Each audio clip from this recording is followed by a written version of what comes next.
respect Putin? I do respect him. Do you? Why? He's a leader of his country. A $7 million yacht with gold-plated walls. A secret palace on the Black Sea worth over $1.3 billion. And a collection of watches that could buy a private island. This isn't a Hollywood movie. This is the real billionaire life of Vladimir Putin. A man who doesn't just lead a country.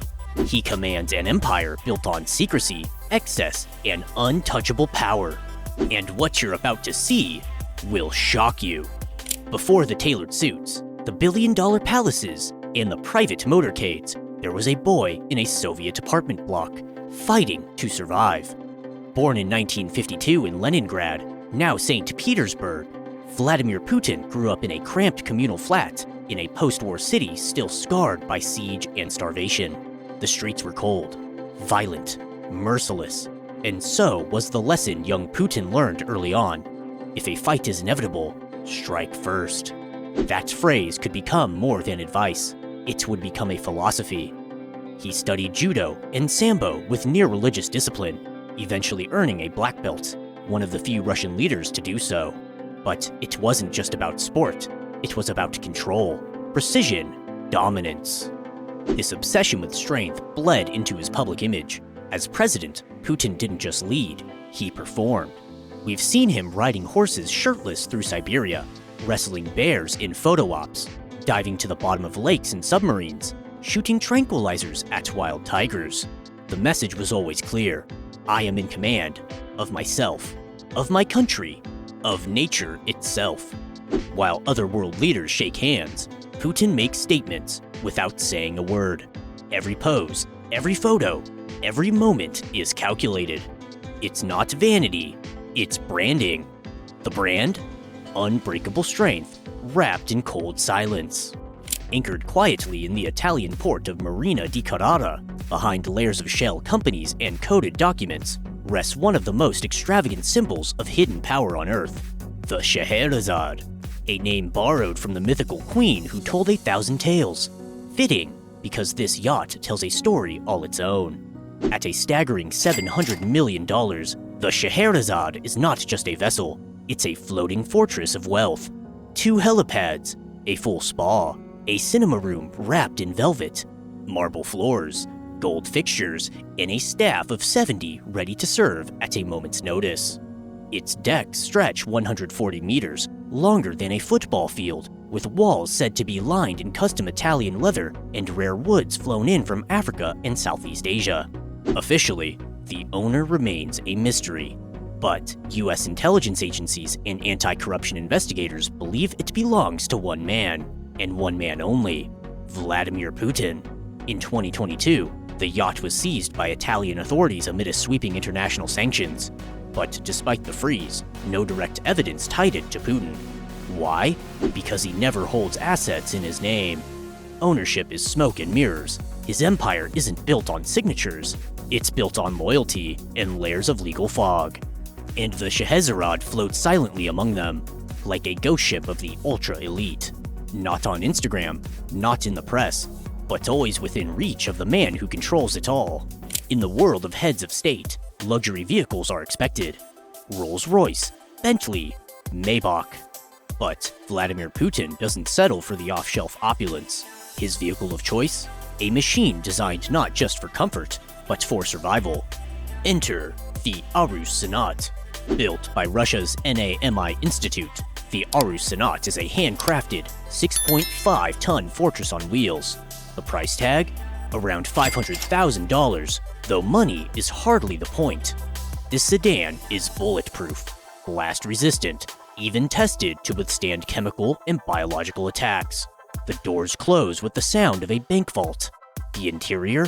Luxurious, yes, but more importantly, sealed, secure, and sovereign. This is not a car. This is an extension of the Kremlin itself. It took over 60 prototypes to perfect the final design, each tested under extreme conditions: Arctic cold, scorching heat, ballistic trials, until it met one man's standard: absolute invulnerability. And it's not just Putin who's impressed. When Kim Jong-un visited Russia, he reportedly asked to ride in the Senat himself. Word has it, he left speechless. Unlike Western limousines, which symbolize elegance and excess, the Sonat sends a different message. Come at me, I dare you. Its presence is not meant to charm, it's meant to intimidate. Because when you're Vladimir Putin, luxury is not a statement, it's a weapon. Perched high on the cliffs of Russia's southern coast, shrouded by dense forest and layers of secrecy, lies a palace so extravagant, it defies logic. A private estate, hidden from satellite view, larger than 39 Buckingham palaces combined, and reportedly worth over $1.3 billion. Locals call it Putin's Palace. But this isn't just real estate, it's an empire within an empire. Inside, a grand marble staircase, Italian frescoes, a private casino, a hookah lounge with a pole dancing stage, a full-size theater, a wine cellar carved into the cliffside, and bathrooms fitted with $12,000 toilet brushes. Outside, manicured gardens blend into nature with military precision, Japanese landscapes, hidden helipads, and security systems so advanced the surrounding airspace is restricted. Officially, the Kremlin denies Putin any connection. On paper, the property is owned by friends and oligarchs, but leaked blueprints and insider testimonies tell a different story. In 2021, a video investigation by Russian opposition figure Alexei Navalny revealed drone footage and architectural layouts that stunned the world. The palace wasn't a rumor, it was real, and it was protected like a state secret. Even underground tunnels led to private beach access, away from all eyes. Because for Putin, privacy is not luxury, it's control. And this palace, buried in opulence and silence, may be the most symbolic piece of his dominion yet. Not just a retreat, but a throne carved into the cliffs. For most people, a watch is just that, a way to tell time. But for Vladimir Putin, time is a message, a quiet assertion of power, a symbol of order, a glimpse into the psyche of a man who commands every second like a general commands troops. His wrist has carried some of the most exclusive timepieces in the world, often valued higher than most people's homes. At the heart of his collection is the A Lange und Zune turbograph pour le mérite, a German masterpiece worth over $500,000. Crafted in platinum, with a 2 billion mechanism and perpetual calendar, only 51 were ever made. Putin owns one. Then there's the Patek Philippe Perpetual Calendar Ref 3974, another marvel of horology, valued at $60,000 to $100,000 depending on condition and gold weight. Putin's is flawless, of course. And unlike other collectors who lock their watches in vaults, Putin wears them.